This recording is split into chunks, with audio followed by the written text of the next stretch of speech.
Dan perumpamaan orang mukmin adalah seperti orang yang dipenjarakan dalam rumah yang gelap, yang dibuka baginya pintu ke kebun yang luas sisi-sisinya, yang pandangannya tidak sampai yang paling jauh dari kebun itu. Di dalamnya ada macam-macam pohon, bunga-bunga, buah-buahan dan burung-burung.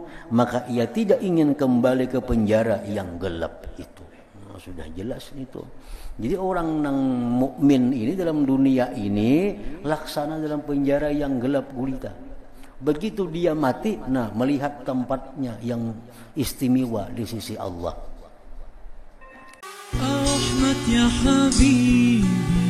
Jangan lupa tonton, subscribe, like, and share.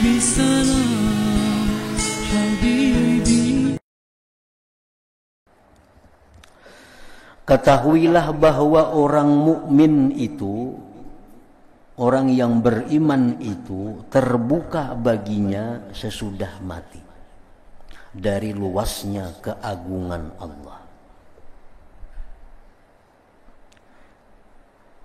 Sesuatu yang dunia dibandingkan dengannya adalah seperti penjara dan tempat yang sempit.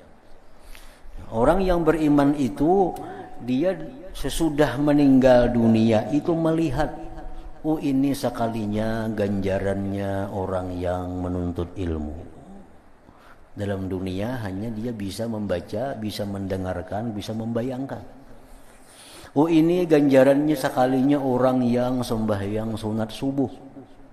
Yang dalam dunia hanya tahu dari hadis Nabi, orang yang sembahyang sunat subuh itu diganjar dengan sesuatu yang lebih baik dari dunia dan isinya.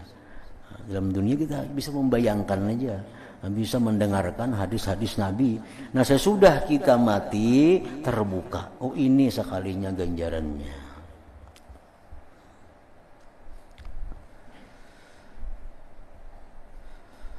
Bahwa orang beriman itu terbuka baginya sesudah mati dari luasnya keagungan Allah. Sesuatu yang di dunia dibandingkan dengannya adalah seperti penjara dan tempat yang sempit. Dan perumpamaan orang mukmin adalah seperti orang yang dipenjarakan dalam rumah yang gelap, yang dibuka baginya pintu ke kebun yang luas sisi-sisinya, yang pandangannya tidak sampai yang paling jauh dari kebun itu. Di dalamnya ada macam-macam pohon, bunga-bunga, buah-buahan dan burung-burung. Maka ia tidak ingin kembali ke penjara yang gelap itu. Sudah jelas itu. Jadi orang yang mukmin ini dalam dunia ini laksana dalam penjara yang gelap gulita. Begitu dia mati, melihat tempatnya yang istimewa di sisi Allah. Dan Rasulullah sallallahu alaihi wasallam telah membuat perumpamaan baginya, maka beliau bersabda kepada seorang laki-laki yang meninggal dunia, asbaha hadza murtahilan 'anid dunya wa tarakaha li ahliha, fa in kana qad radiya fala yasurruhu ay yarji'a ila dunya kama la yasurru ahadukum ay yarji'a ila batni ummi. Artinya, ujar Nabi, jadilah orang ini yang mati nih berangkat dari dunia dan meninggalkannya bagi penghuninya. Jika ia ridha, maka ia tidak ingin kembali ke dunia. Sebagaimana seseorang dari kamu tidak senang, tidak mau kembali ke perut ibunya. Nah, dunia itu laksana janin yang dalam parut.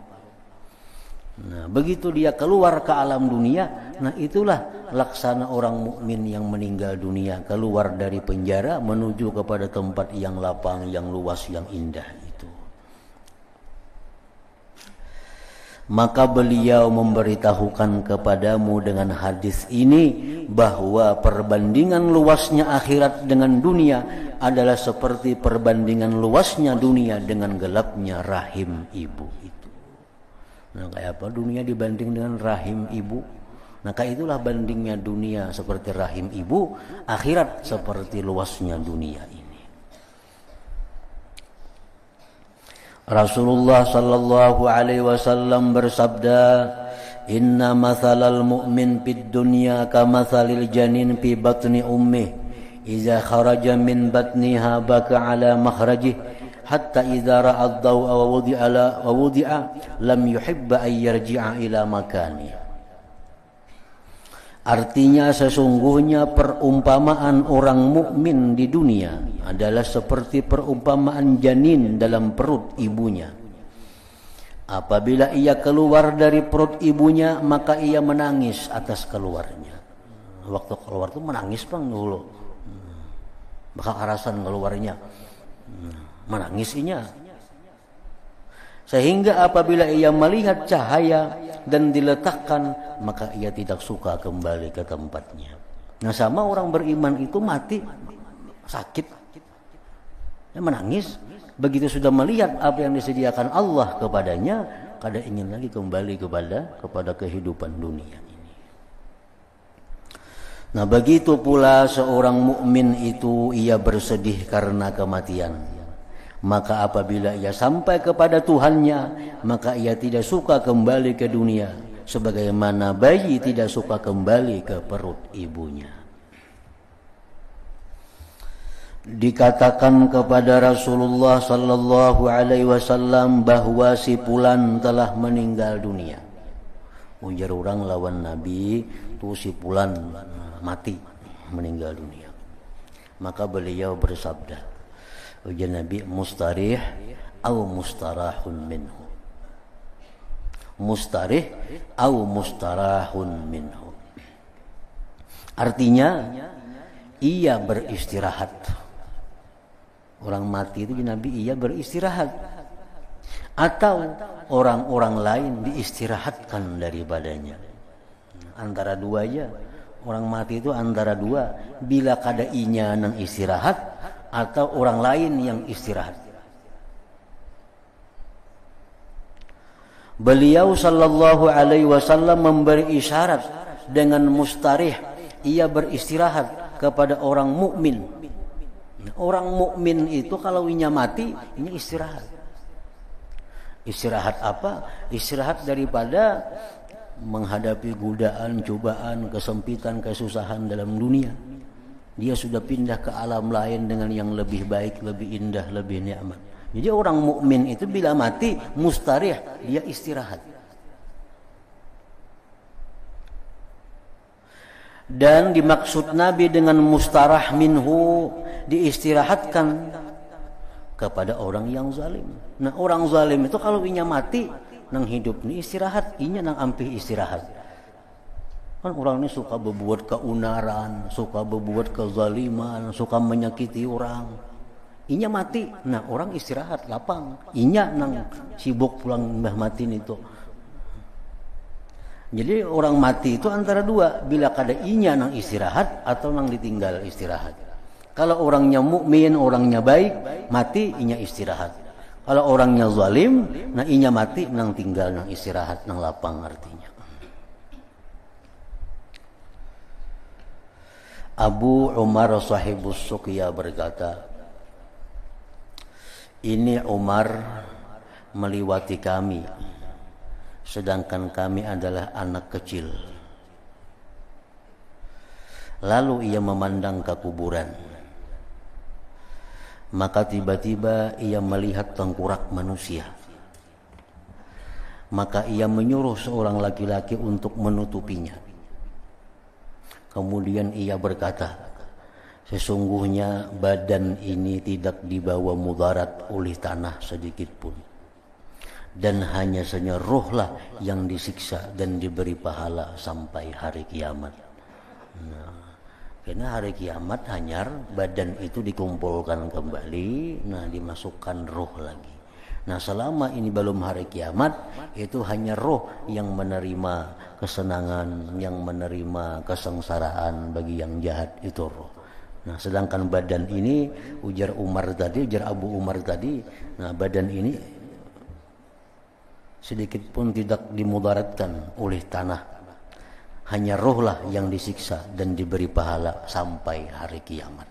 Nah, sekarang ini yang di dalam kubur itu hanya ruhnya yang diberi kenikmatan bagi yang baik, diberi siksa bagi yang jahat. Nah, karena kalau sudah hari kiamat, badan-badan jasmani yang hancur berserakan di bumi itu dikumpul lagi oleh Allah Subhanahu wa taala, dihidupkan, dikembalikan roh kepadanya untuk dibangkit dan dihalau menuju padang mahsyar.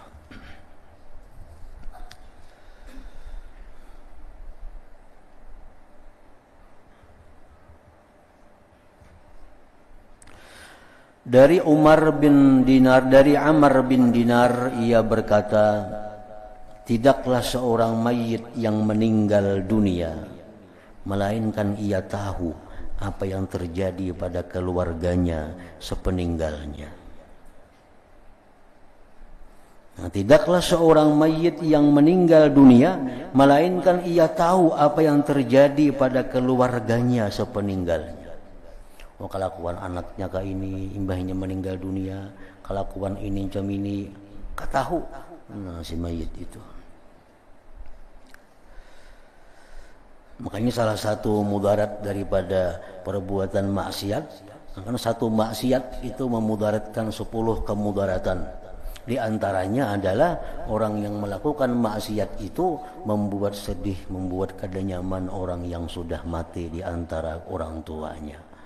Ajar Nabi, la tu'zu mautakum, jangan kau sakiti orang-orang yang sudah mati dari orang tua kamu itu dengan melakukan kemaksiatan.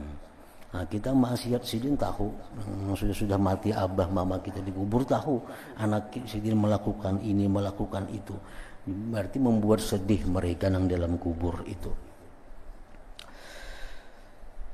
Ia tahu apa yang terjadi pada keluarganya sepeninggalnya, dan sesungguhnya mereka memandikannya, tahu memandikan aku si anu, dan mengkafaninya, dan sesungguhnya ia memandang kepada mereka. Tahu, roh memandang, memandinya si ini, memandi tubuhnya ini, mengafani ini, semuaan tahu.